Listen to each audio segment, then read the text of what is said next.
Hey guys, it's Danny. Welcome back to That Valley Life. And I'm here joined with Ken Powell, who is going to talk a little bit about our media platform and how to build one.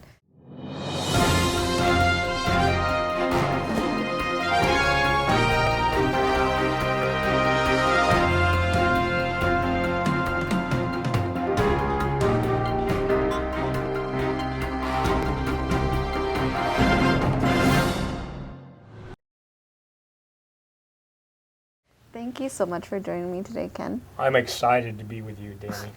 Finally, he's on camera, guys. He's one of our many producers that come and help us out on the Valley Life, and he's finally brought himself on camera. Yes, and you're the beauty. I'm the beast. Oh, stop it.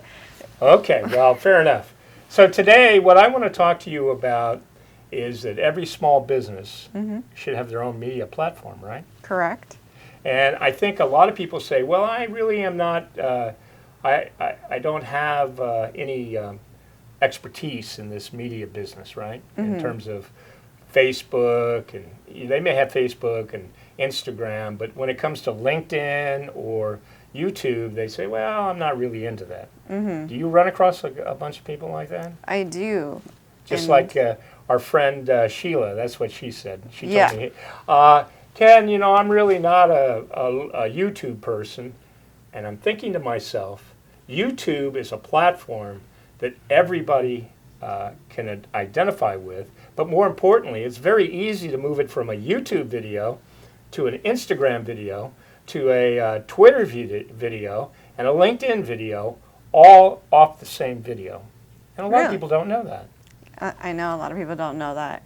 But how does one do that?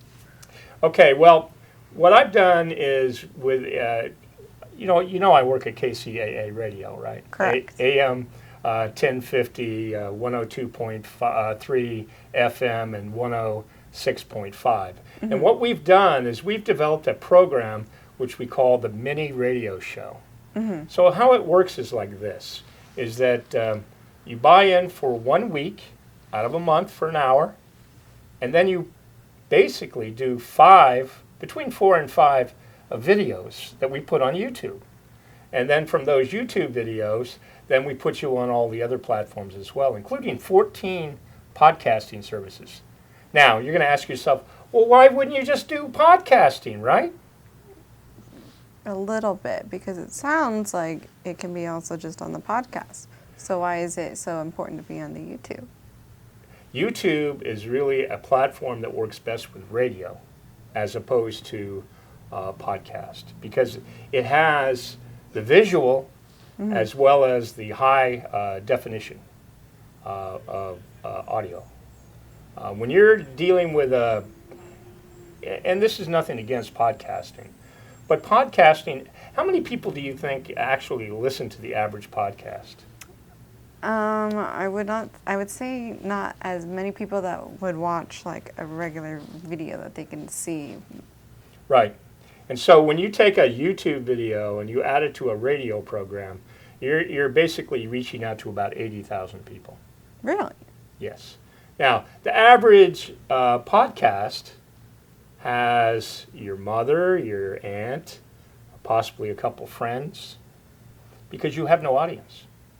When you start with a radio podcast, and I'm going to call it a podcast even though it offends me to call it a podcast, but when you think about a radio show, you already have a built-in audience. There's people already listening.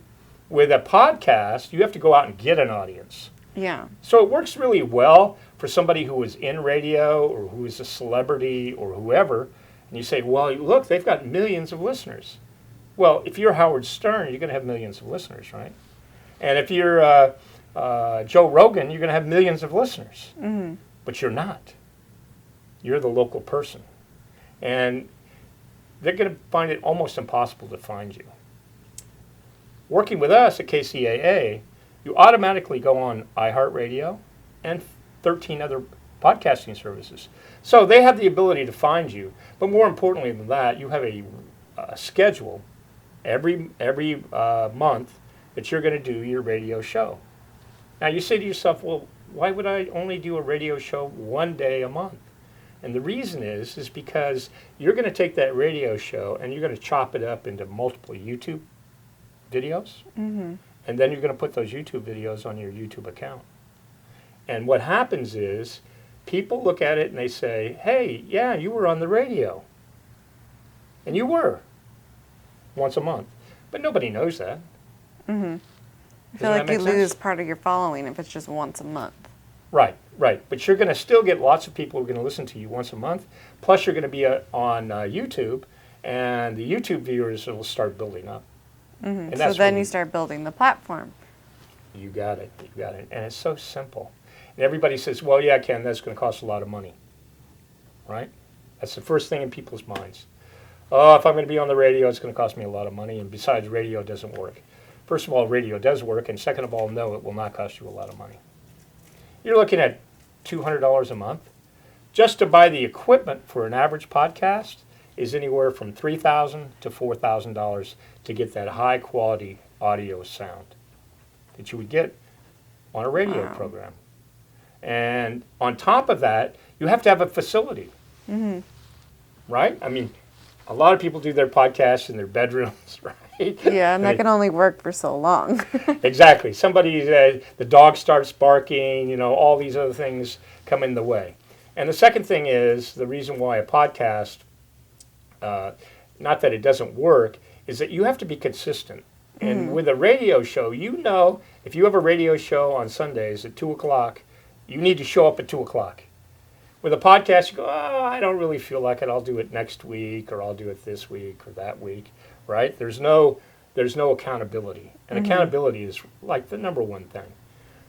The next thing is that when you have a radio show, you have third-party validation. Because whoever the host is going to validate you as an expert in your field, right? Correct. Then if you decide to be the host, now you can bring in guests that are going to come to your radio show that wouldn't necessarily come to a podcast. Mm-hmm. So what do you think? I think that it's very useful to, instead of just being on like a radio and a podcast, so that you can do them both and put them onto YouTube. So then you can build that, and then you can build it on the LinkedIn, like you said, so that you have more resources to build your platform. So more people can view, and then you can get more viewers and all. Exactly. And I'm old enough, and you're not, to remember MTV. MTV used to brag that radio was going out of business. Mm-hmm. Well, MTV has basically gone out of business. You know what I mean? It's not as big as it was in the 80s when everybody watched MTV because you could see the videos of your favorite stars. Today, they mostly have these, and I'm not going to call them goofy TV shows, but they got all these weird shows that they have on there, and very few videos, of musicians. And most of the musicians have migrated to the YouTube platform, right?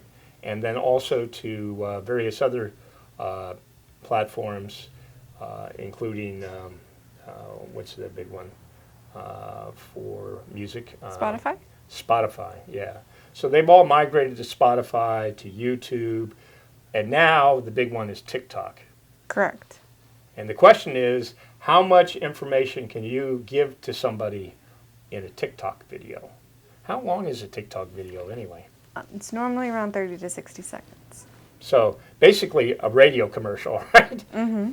30 to 60 seconds. So I think one of the things that you need to look at is when you're trying to develop a media platform for yourself and become an expert in your field, in your area, you need to really think about using YouTube, radio, and the other platforms as well in order to make a substantial amount of money. And one of the great things about working with KCAA, AM 1050, is that we're international. With the web, every radio station is now international. We have listeners in South America, we have listeners in Asia, we have listeners in Europe, and one of our biggest areas is the Philippines. So it's amazing how many people around the world listen to our little radio station. Well, I think that that's great. And thank you so much for diving into just whatever you can just to find out, give our viewers more information on how to build a media platform, because a lot of people don't know how to do it and they always have questions for it. So you guys heard it here first. If you guys want to know anything else, there'll be a link down below for you guys to go to. So thank you so much, guys. Thank you so much, Ken, for joining me today. And I'll see you guys next time. Bye, guys.